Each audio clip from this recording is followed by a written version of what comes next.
Good morning everyone. Last class में आपको call सिनेरियर बताया था ओवर सब्सक्रिप्शन के केस में, और एक प्रॉब्लम भी मैंने उससे रिलेटेड आपको सोल्व कराई। अब मैं आपको एक क्वेश्चन और करा रहा हूँ। बेटा आपकी बुक में जो क्वेश्चंस हैं आप 7th से लेकर और 12th तक न्यूमेरिकल, उनमें टेबल वाले क्वेश्चन आप छोड़ देंगे।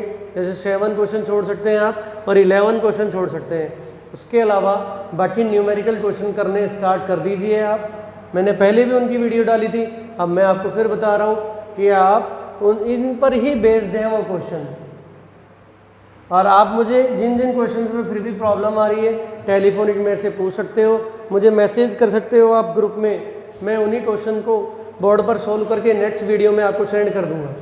तो कोशिश करिए, क्योंकि क्लासेज अब ऑनलाइन चलनी है तो अपने माइंड को आप पॉजिटिव बनाओ और आपको करना पड़ेगा ये, इसलिए आप इसके लिए तैयार रहो। मैं आपको एक क्वेश्चन बता रहा हूँ इस पर बेस्ड। देखो, Rakesh limited issued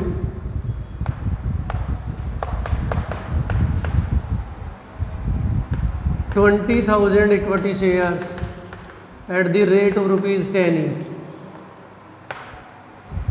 Application for allotment 3, first call 3, first call 2, second call 1। ये विद प्रीमियम है, अलॉटमेंट के साथ प्रीमियम है। आप देखिए टोटल 4 3 7 2 9 और 1 10, तो ₹1 4 3 7 2 9 और 1 10 अलॉटमेंट हो गया। ये सेकंड कॉल ₹2 की है तो टोटल 11 हो गए। तो ₹1 का प्रीमियम इंक्लूड इन अलॉटमेंट, तो 3 में 2 + 1 हो गया, ₹2 का अलॉटमेंट और 1 का प्रीमियम हो गया। समझ में आ रही है मेरी बात? अब आगे देखिए, नवीन एक अंशधारी है जिसने पहले अतिया विधान के क्वेश्चन अपन ओवर सब्सक्रिप्शन का क्वेश्चन हम कर रहे हैं। तो देखिए, कंपनी ने 22,000 शेयर्स के लिए आवेदन पत्र प्राप्त किए।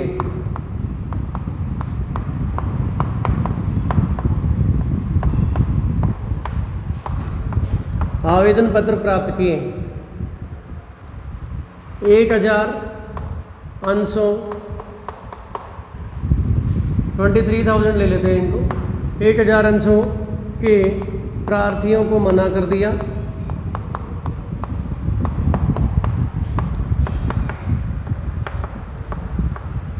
वह उनकी आवेदन राशि वापस लौटा दी।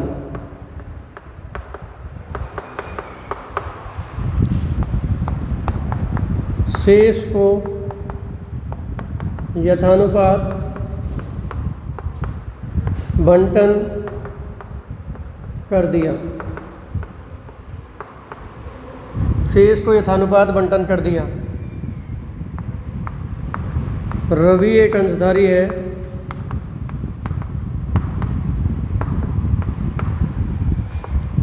जिसने 400 अंशों पर आवेदन के अतिरिक्त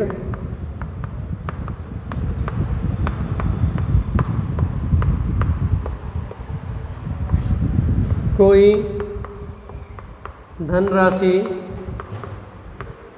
नहीं चुकाई।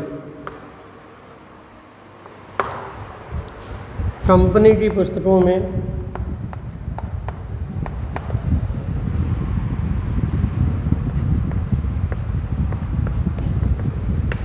आवश्यक जर्नल प्रविष्टियाँ दीजिए।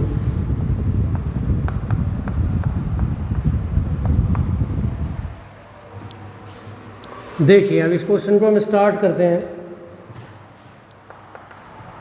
पहली एंट्री एप्लीकेशन का पैसा रिसीव करने की, बैंक अकाउंट DR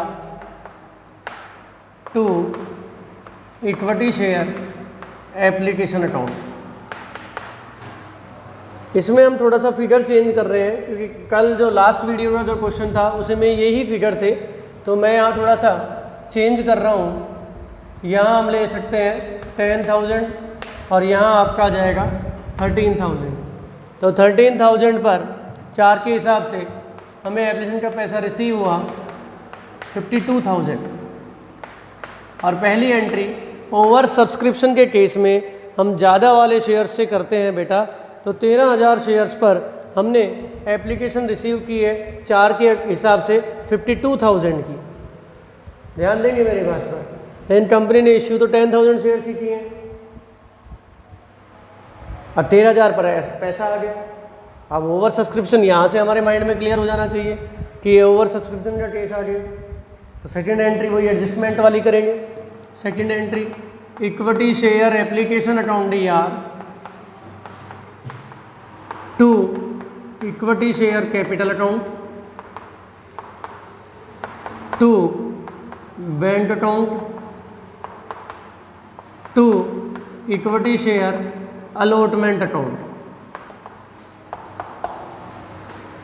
ध्यान दीजिए, टोटल हमें 52,000 के लिए पैसा रिसीव हो गया, लेकिन जो ड्यू हुआ है वो केवल 10,000 पर ही ड्यू हुआ। तो कितना ड्यू होगा? 40,000, अर्थात ड्यू होगा 40,000, जबकि एप्लीकेशन रिसीव हो गई 52,000 के लिए। तो एक्सेस अमाउंट आ गया 12,000, 12,000 हो गया एक्सेस अमाउंट। तो रिटर्न हम कितने पर करेंगे? 1,000 पर रिटर्न करेंगे। 1,000 पर कितने के हिसाब से? 4 के हिसाब से। तो कितना? 4,000। फिर भी बचा रह गया, कितना बचा रह गया? 52,000 माइनस 44,000 अपन देंगे 8,000 बचा रह गया। 8,000 कहाँ ट्रांसफ़र कर देंगे हम? अलॉटमेंट में ट्रांसफ़र कर देंगे। कहाँ ट्रांसफ़र कर देंगे? अलॉटमेंट में। ये सेकंड एडजस्टमेंट एंट्री आपको ध्यान देनी है। Equity share application account DR to equity share capital तो आप करते ही हो, मैंने बताई थी मेरे लास्ट वीडियो में। उसके बाद टू बैंक जो रिटर्न किया है आपने, और to equity share allotment balancing figure से आ जाएगा 52,000 रिसीव हुआ, ड्यू हुआ 40,000, रिटर्न हो गया 4,000, इसमें से माइनस कर दिया तो बाकी कहाँ ट्रांसफ़र कर देंगे हम? अलॉटमेंट में। थर्ड एंट्री हम अलॉटमेंट की ड्यू की करेंगे। Equity share allotment account DR to equity share capital account और to security premium reserve account, to security premium reserve account.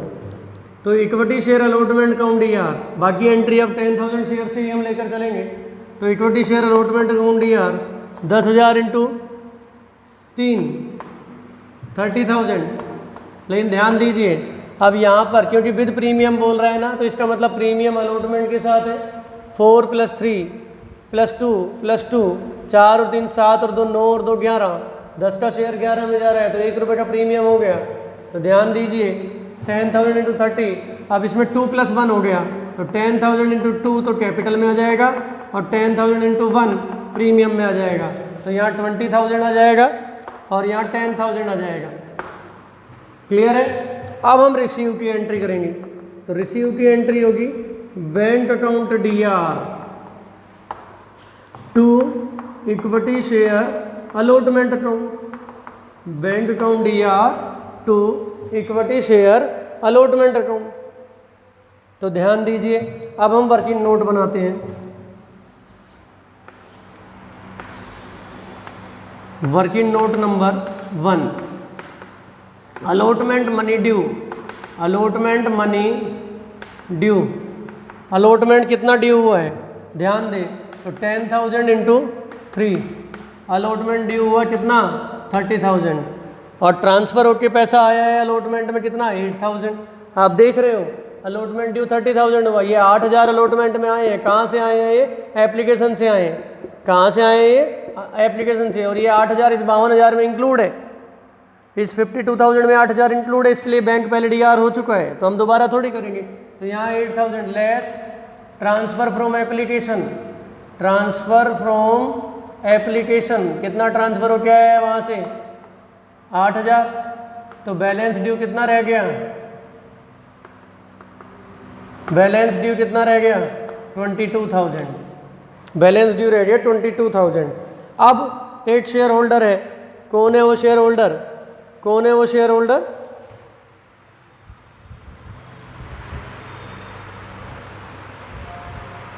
Ravi एक अंशधारी है जिसने 400 अंशों पर आवेदन के अतिरिक्त कोई राशि नहीं दी, अलॉटमेंट के अतिरिक्त कोई अमाउंट का पेमेंट उसने नहीं किया। मेरी बात समझ में आ रही होगी आपको? तो सॉरी, एप्लीकेशन के अलावा किसी भी कॉल का पेमेंट नहीं किया, ना अलॉटमेंट दी, ना फर्स्ट कॉल दी, ना सेकंड कॉल दी।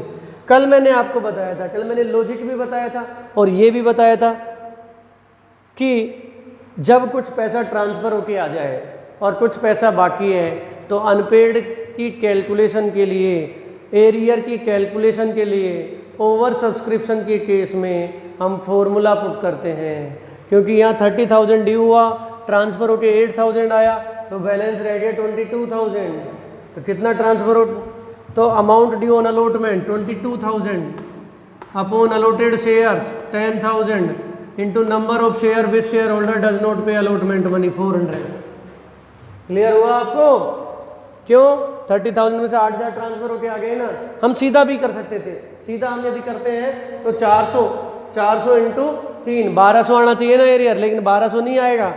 क्यों? क्योंकि सभी शेयर होल्डर का कुछ ना कुछ पैसा ज़्यादा आया होगा। जितने शेयर उनको मिले हैं उतने के लिए एप्लीकेशन नहीं है, बल्कि एप्लीकेशन ज़्यादा के लिए दिए उन्होंने। कैसे? यहाँ पर हम देखें तो प्रोराटा जो बन रहा है वो 12,000 और 10,000 का बन रहा है।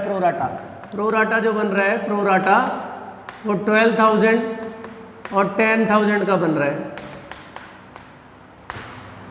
हम देखें 30 अर्थात जिसने 6 शेयर के लिए एप्लीकेशन दी है 6:5, उसको 5 शेयर मिले हैं, तो 400 वाले को 400 शेयर, 400 वाले ने 400 के लिए एप्लीकेशन थोड़ी दी होगी, ज़्यादा के लिए दी होगी। और जब ज़्यादा के लिए एप्लीकेशन दी होगी तो पैसा भी ज़्यादा के लिए दिया होगा, तो ये 8,000 में वो कुछ पैसा उसका भी तो ट्रांसफ़र होकर आया होगा ना। तो हमेशा ध्यान रखना है, जब भी कुछ पैसा ट्रांसफ़र होकर आ जाए और कुछ बाकी है तो अनपेड के लिए आप फॉर्मूला लगाओगे, तो 3 0 से 3 0 इस तरह से कट हो जाएगा।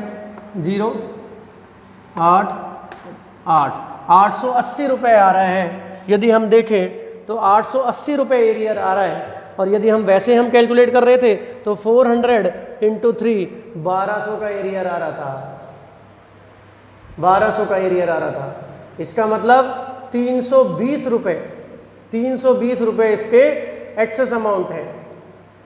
तो अब हम 880 माइनस कर देंगे। 22,000 माइनस 880 21,120 से एंट्री होगी ये 21,120। उसके बाद फिफ्थ एंट्री, फिर फर्स्ट कॉल की ड्यू की करेंगे। Equity share first call account DR to equity share capital account. तो फर्स्ट कॉल कितने की है हमारी? 2 रुपये की है। नंबर ऑफ शेयर कितने हैं? 10,000 है। तो 10,000 इंटू 2, तो फर्स्ट कॉल वाली एंट्री हम कितने से करेंगे? 20,000 से करेंगे। कितने से एंट्री होगी ये? 20,000 से फर्स्ट कॉल की ड्यू की एंट्री होगी। समझ में आ गई मेरी बात? लेकिन अब जब रिसीव की एंट्री करेंगे फर्स्ट कॉल की, तो bank account DR to equity share first call account to equity share first call account. तो अब इसमें एरियर जो है वो 400 शेयर पर फर्स्ट कॉल का पैसा भी नहीं आया, लेकिन यहाँ हम फॉर्मूला नहीं लगाएंगे। क्यों नहीं लगाएंगे? क्योंकि फर्स्ट कॉल में अमाउंट ट्रांसफ़र होके नहीं आया है। सीधे ही हम माइनस कर देंगे 20,000 माइनस 400 इंटू कितने की फर्स्ट कॉल है? 2 रुपये। 800 माइनस कर दोगे तो ये 20,000 माइनस 800 कर देंगे तो 19,200 से ये एंट्री हो जाएगी। 19,200 से 19,200 से ये एंट्री हो जाएगी। 20,000 में से 800 माइनस कर देंगे। उसके बाद हम 7th एंट्री करेंगे, सेकंड कॉल की ड्यू की equity share second call account DR to equity share capital account. तो सेकंड कॉल अपन देखें तो 10,000 इंटू 2 कितने से हो जाएगी? 20,000 से। अब रिसीव की एंट्री करें तो bank account DER to equity share second call account, bank account DER to equity share second call account. तो यही 800 रुपये यहाँ भी नहीं आए, इसमें भी सेकंड कॉल में कोई अमाउंट ट्रांसफर होके नहीं आया, तो सीधा अपन 20,000 माइनस 400 इंटू 2, ये 800 माइनस हो जाएगा, तो ये अपना आ जाएगा कितना 19,200, 19,200 से ये एंट्री हो जाएगी। इस तरह से आपको ध्यान रखना है। फॉर्मूला केवल यहाँ लगा, तो ये चीज़ भी ध्यान रखनी है कब तो फॉर्मूला लड़ना है और कब फॉर्मूला नहीं लगेगा। तो फॉर्मूला कब लगेगा, जब अमाउंट ट्रांसफ़र होके आया है, और कब फॉर्मूला नहीं लगेगा, जब अमाउंट ट्रांसफ़र होके नहीं आया। तो अलॉटमेंट ड्यू 30,000 थी, ट्रांसफ़र होके 8,000 आया, तो बैलेंस ड्यू रहा 22,000, 22,000 अपॉन 10,000 इंटू 400, तो एरियर आया 880। तो 880 इसमें से मैंने माइनस किया था, यहाँ पर अपना 30,000 में से 8,000 ट्रांसफ़र किया, तो 22,000 माइनस 880, 21,120। और लॉजिक के तरीके से भी मैंने बताया था, कल आपको समझाया था। अब उसको ना करके अपन बार बार, लॉजिक आपको पता लग गया, आप फॉर्मूला अप्लाई करो, सबसे बढ़िया तरीका है। उसके बाद फर्स्ट कॉल ड्यू की, फर्स्ट कॉल पूरी वही 10,000 पर 2 के अकॉर्डिंग 20,000 ड्यू हो गई, लेकिन जब रिसीव की एंट्री की हमने bank account DER to equity share first call, तो 400 शेयर पर फिर पेमेंट नहीं आया। अब नहीं आया तो यहाँ फॉर्मूला नहीं लगेगा। क्यों नहीं लगेगा, क्योंकि फर्स्ट कॉल में अमाउंट ट्रांसफ़र होके नहीं आया, तो 20,000 माइनस 800 कर देंगे, 19,200 से हो जाएगी। फिर सेकंड कॉल की ड्यू की एंट्री करेंगे 10,000 into 2 equity share second call account DER to equity share capital account, कितने से हो जाएगी 20,000 से। फिर रिसीव की करेंगे तो bank account DER to equity share second call हो जाएगी 20,000 माइनस 400 इंटू 2, 19,200 से। तो इस तरह से मैंने एक और आपको एरियर का क्वेश्चन समझाया है ओवर सब्सक्रिप्शन के केस में। अब आपको अपनी बुक के जो भी न्यूमेरिकल क्वेश्चन है मैंने आपको जो बताए हैं, वो क्वेश्चंस 5th से 4/5 से लेकर और 12 तक, 7 और 11 छोड़ देना, वो टेबल वाले क्वेश्चन है। जिनमें भी प्रॉब्लम है मुझे आप मैसेज करें, फ़ोन से पूछें, मैं उनके सॉल्यूशन को समझाते हुए आपको नेक्स्ट वीडियो सेंड करूँगा। ओके।